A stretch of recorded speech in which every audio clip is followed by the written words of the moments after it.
Oi, eu sou a Mona Lisa Perroni e esse é o Item Mais da CNN. Por causa da pandemia do coronavírus, as escolas fecharam. As crianças tiveram que assistir às aulas de casa. Claro, quem conseguiu fazer isso. Aí teve uma novela em relação ao Enem e agora, depois de 8 meses de pandemia, a gente começa a ver algumas escolas reabrindo. Mas qual, de fato, é o impacto de tudo isso no aprendizado dos alunos? O que integrantes do Ministério da Educação pretendem fazer sobre o retorno às aulas, né? O MEC mantém ou não mantém a decisão de voltar com as aulas? Segundo o IBGE, mais de 6 milhões de estudantes não tiveram acesso a atividades escolares no mês de outubro. Entre os defensores e os relutantes sobre a abertura das escolas, há uma parcela de razão de todos os lados e é importante a gente falar isso. O que não dá para negar são as consequências, da pandemia na educação brasileira. Uma pesquisa do Conselho Nacional de Juventude, lançada no meio desse ano, já alertava: 30% dos jovens entrevistados consideravam abandonar os estudos quando a pandemia acabasse. Outra consequência é o déficit de aprendizagem ainda mais grave para os alunos em situação de vulnerabilidade. A tendência é que os 20% mais pobres sofram perdas de até 87% no aprendizado comparado com os anos anteriores. Falei, olha, se for o caso, no ano que vem, na parte da tarde, a gente paga uma professora particular para repor o que as crianças perderam nesse ano. E aí eu me pergunto, eu tenho essa condição, eu tenho como fazer isso? E as crianças que não têm, as famílias que não têm como fazer isso? Na verdade, eu não tinha um computador comigo, eu só tinha o meu celular. E o meu celular, ele é antigo, então eu não conseguia assistir aula por eles, eu não conseguia utilizar o Zoom, por exemplo. O Google Meet fica muito difícil. A internet aqui no local é muito complicada. Tem dia que funciona, tem dia que não funciona nem pra, abrir o Google. A longo prazo, tudo isso pode resultar em empregos mais precários e em perdas econômicas, não só para cada um dos estudantes, como para o país e para o mundo. A OCDE, que é a Organização para a Cooperação e Desenvolvimento Econômico, estimou que a suspensão das atividades escolares durante a pandemia continuará a impactar a economia até o fim desse século. Repito, até o fim do século. Para entender essas e outras consequências desse ano desafiador, eu convido para esse episódio a Cláudia Costin, diretora do Centro de Excelência e Inovação em Políticas Educacionais da Fundação Getúlio Vargas. Cláudia, muito bem-vinda ao Item Mais. O prazer é todo meu falar com você e falar com os ouvintes do podcast. Minha querida, vou começar com a pergunta clássica, que não tem como fugir dela. Faz um balanço aí desse ano pra gente, olhando, claro, para a educação brasileira em todos os níveis. Olha, nós tivemos um ano muito sofrido. Eu prefiro a palavra sofrido a perdido, porque em educação tudo leva a aprendizagens, mesmo aquilo que dá errado.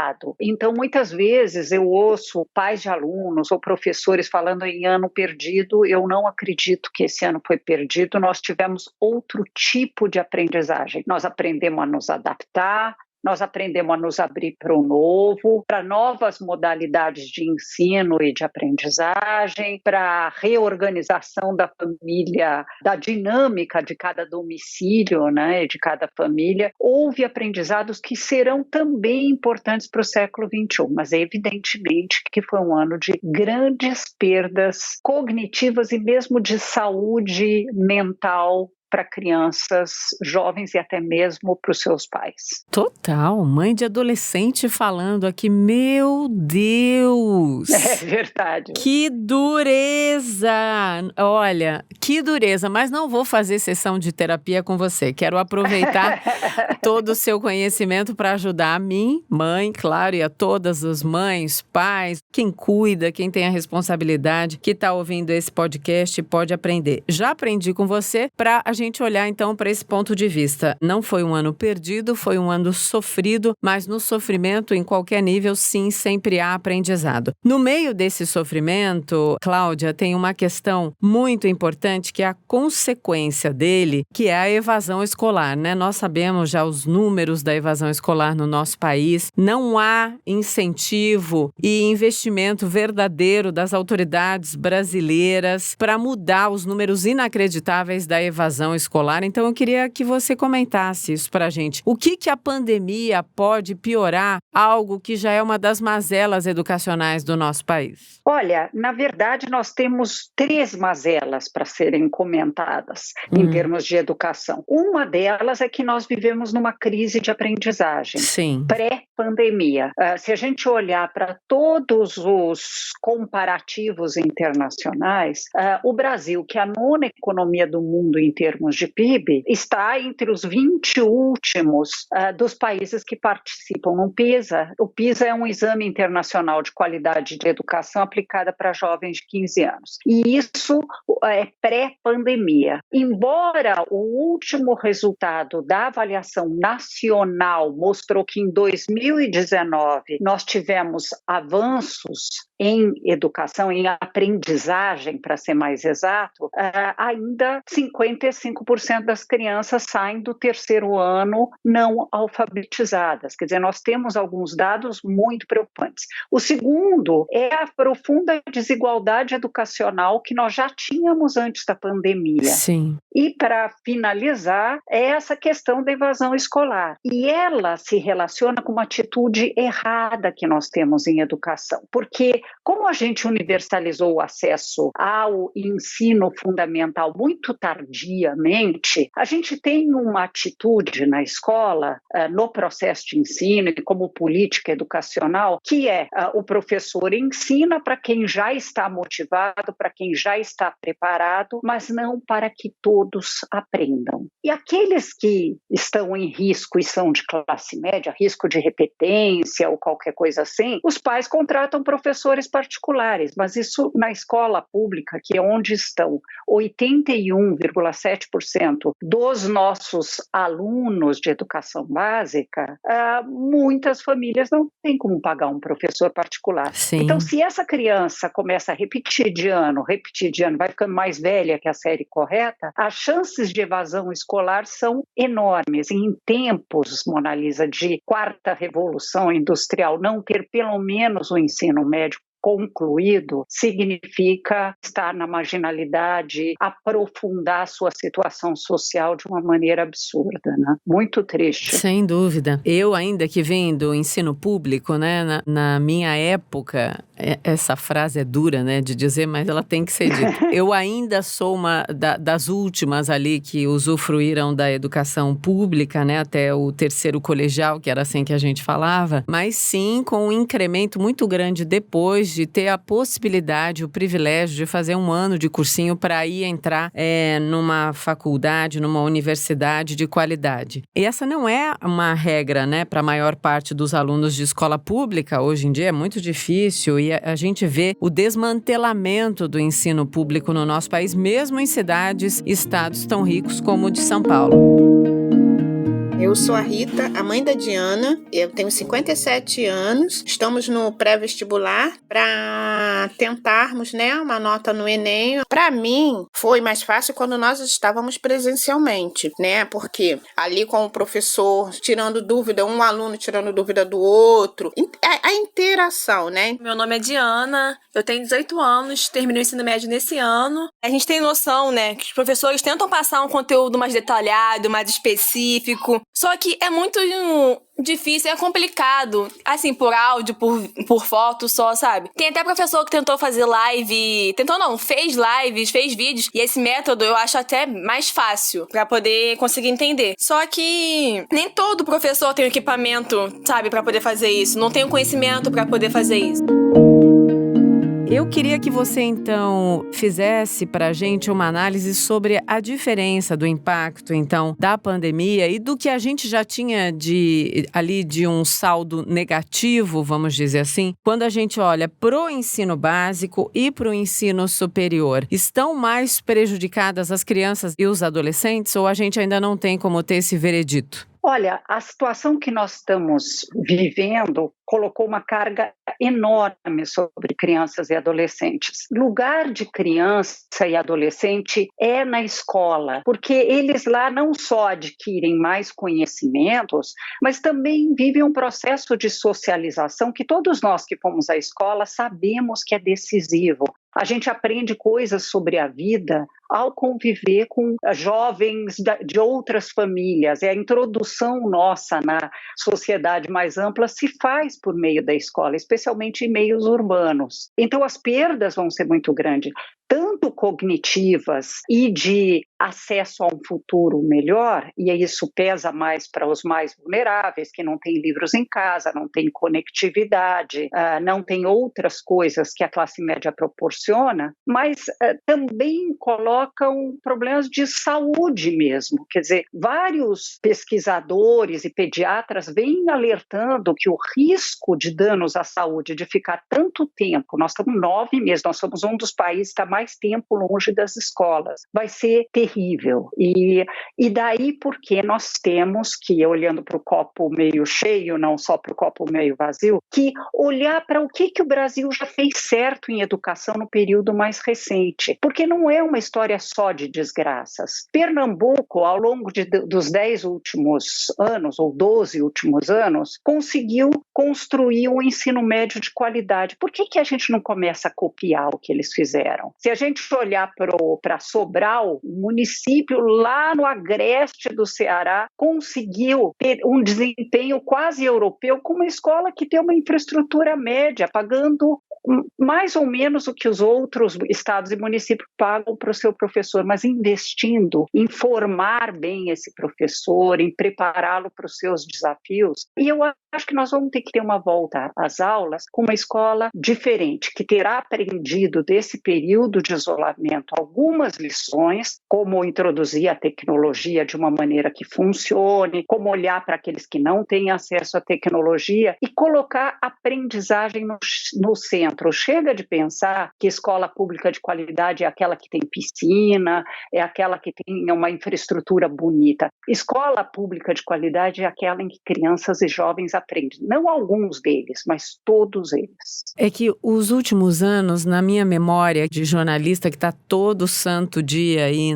no noticiário, na minha memória, o que mais me espantou, além das nossas mazelas, claro, tem também as nossas vitórias, muito bem lembrado por você o que acontece há muito tempo em Sobral e também em Pernambuco, ficou aquela discussão absolutamente desnecessária e vazia sobre a ideologia do ensino, as questões relacionadas à sexualidade dos jovens. Isso foi um desserviço e ainda é. Enquanto a gente ouvir pseudo-educadores, pseudo-governantes nesse tom de preocupação com essas bobagens, a gente nunca vai chegar ao que a gente precisa, né, Cláudia? Sem a menor dúvida. Chega de guerra ideológica. Pois é. Quer dizer, da mesma maneira que a saúde tem protocolos do que funciona, pesquisa sobre o que funciona, a educação também tem. Existem evidências científicas sobre o que funciona em educação e nenhuma delas está centrada em sexualidade. Sexualidade é importante, faz parte da vida, Claro. É um dos tópicos de ensino, mas não é por isso que nós tivemos desafios adicionais em educação. Nós temos desafios adicionais em educação porque a carreira de professor é pouco atrativa, porque a formação que a gente dá na universidade é excessivamente teórica e divorciada da realidade que eles vão encontrar na escola, e porque nós não tínhamos, até 2018, um currículo nacional. A gente achava que o professor ia chegar lá com turmas enormes, cujos pais têm baixa escolaridade, muitas vezes, e que as coisas iam acontecer normalmente.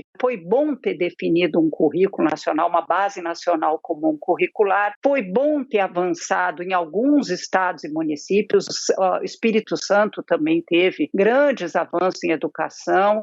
Foi bom ter traduzido essa base em currículos estaduais. E eu acho que agora é pensar na tarefa técnica de educar a todos e não em guerras ideológicas. Sim. Quando você pontua o retorno, como deve ser esse retorno, né, que tem que ser uma volta diferente, né, dos estudantes, dos professores, de quem se preocupa com a educação no nosso país, eu queria te perguntar quais são as alternativas, então, quando a gente olha para o geral, porque há uma precarização, né? A gente falar que sim, os estudantes têm que voltar com mais acesso à tecnologia é meio sonhador, assim, porque a gente sabe a realidade, né? Ainda é aquela carteira esteira, aquela cadeira de madeira num quadro, um quadro negro ali com giz em grande parte do nosso país, né, Cláudia? Eu acho que nós vivemos um processo de transformação.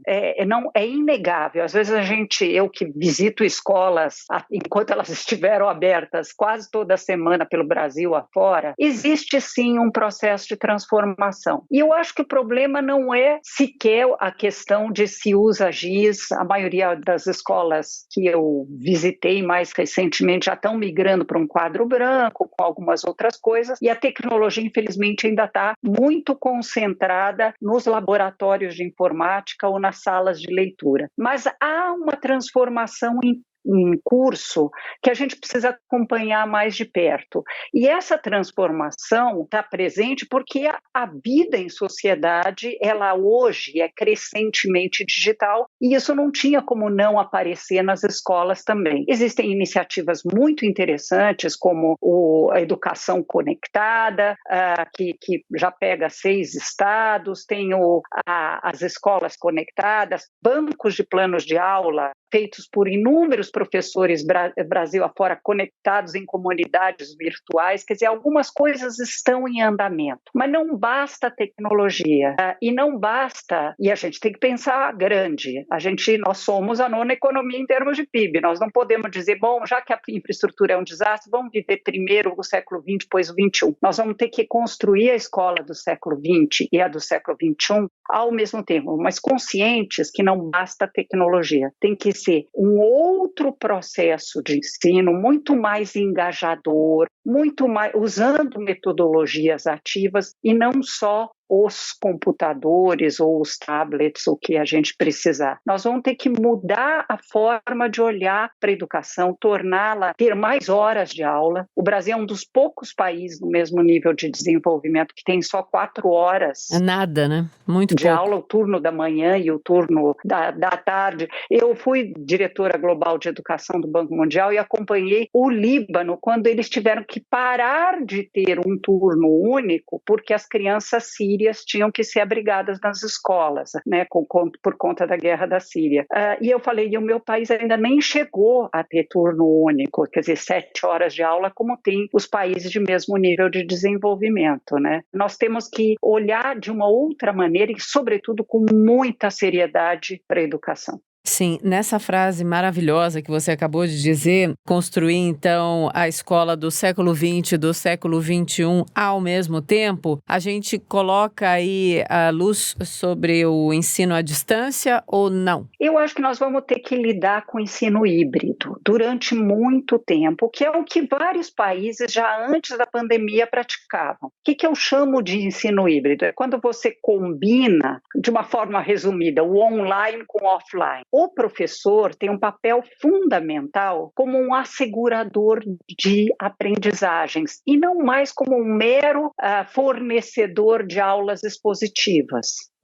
Eu sou de uma geração mais antiga que a sua, já estou com 65 anos, o professor escrevia no quadro, a gente copiava, decorava e devolvia em provas. Né? Sim. Hoje, esse estilo de aula não faz mais sentido para juventudes, não faz... Também leva, o desinteresse também leva à evasão escolar, especialmente nas áreas de maior vulnerabilidade, então a gente precisa revisitar. O professor tem que ser preparado com o uso de metodologias ativas, um processo de ensino em que a classe participe muito mais, é por isso uma escola que ensine a pensar, que também é importante, pensar historicamente, pensar cientificamente, pensar matematicamente, ter pensamento crítico e sistêmico e, ao mesmo tempo, o computador, as ferramentas vão ser algo que apoia a ação do professor. E no ensino híbrido, como ele vai ter, na volta às aulas, nós vamos ter que dividir o tamanho das turmas, né? Vai ter rodízio de alunos, porque o vírus ainda vai estar no ar, as crianças vão ficar uma parte da semana em casa, recebendo aulas por meio digital, muitas delas, e outros dias da semana na escola e depois elas revezam. E é aí que a gente começa a introduzir alguma forma de ensino híbrido que pode construir a educação do futuro. Falando em futuro, vamos olhar para os milhões aí de estudantes que vão fazer o Enem depois desse ano absolutamente atípico e surreal, né? Estamos falando de um universo enorme, quase 6 milhões de estudantes. O que esperar sobre esse Enem? Olha, infelizmente as notícias sobre esse Enem não são boas. Foi feita uma votação entre os alunos para quando que eles gostariam que fosse o Enem. Entre os que se inscreveram, porque muitos nem se inscreveram, e eles optaram por maio. Nós teimamos em colocar em janeiro.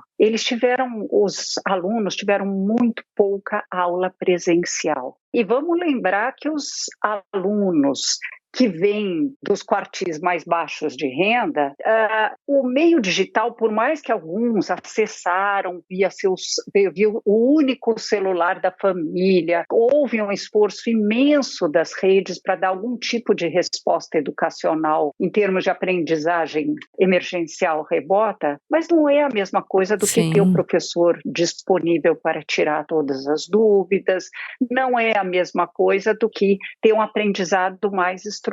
O que eu temo com esse Enem é o que nós vamos colher nós estávamos tendo uma inclusão incipiente, né, na universidade. Isso nós vamos ter um retorno ao passado muito grande. A universidade será de novo ainda mais seletiva. Cláudia, eu sou filha de educadores, né? Pai, mãe, professores e a família, todo mundo é professor. Eu sou a única jornalista da família Perrone e tenho um amor profundo ao professor. Minha primeira inspiração ali de professores que marcaram na 2ª série, na 8ª série, professores que já identificaram que eu tinha que ir para humanas e que eu tinha que trabalhar com isso, foram os meus grandes inspiradores. Jamais esquecerei Dona Gabriela, professor Henrique de português e outros tantos. Feita essa ressalva, para mim, professor no Brasil ainda é uma categoria absolutamente desprestigiada. A gente passou aqui no nosso papo, você falou lá atrás um pouquinho que a carreira do professor é pouco atrativa, né? Sim, os professores vivem rotinas absurdas. Você acha que no mundo pós-pandemia que virá, não estamos nele ainda, a gente vai ter uma valorização do mestre, do professor, assim como a gente